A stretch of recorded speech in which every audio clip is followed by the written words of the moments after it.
अच्छा कहेलो कि पैदल कहे जात बाड़ू आव घरे छोड़ दिए जा।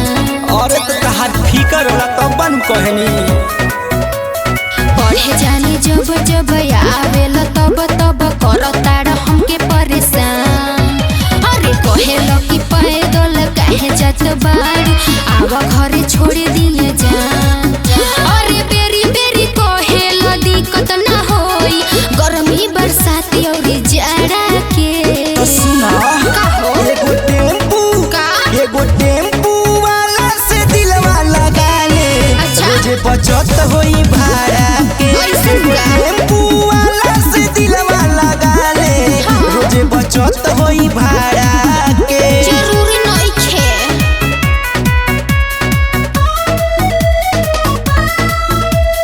Music by RP Chandan studio.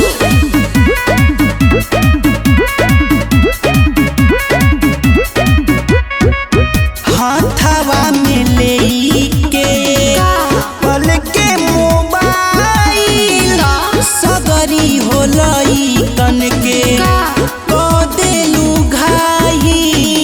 तो पीछे पड़ी गईला झूठो के ओड़ी गईला बारोय बाबू लोरियाई।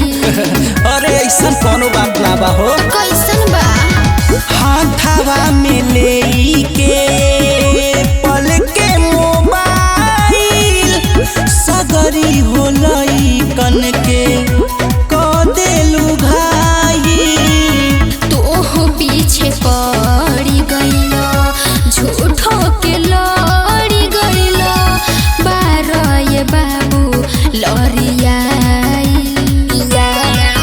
हर देहिया में अकड़ बा ऐसे जैसे रहेला हथवा काड़ा के।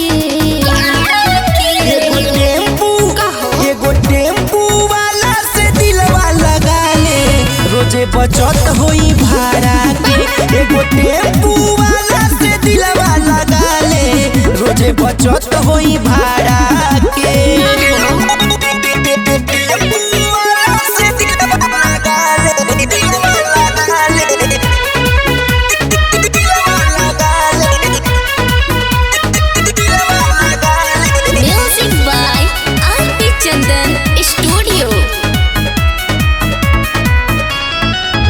आरपी चंदन के तू राखेलू दिल में सनेही के जान लेलू। अच्छा। हाई हिल सैंडल में चंदन गोरखपुरी बाटे इहो जरूरी कितना लोग के समझी मजबूरी।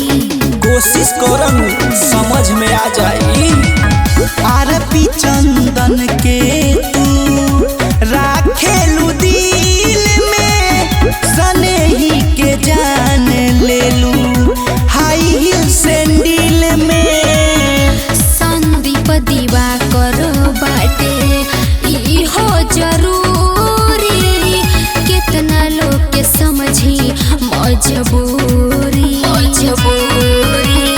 करेल तंग रंग आपन देखाव जैसे देखावे अखाड़ा के।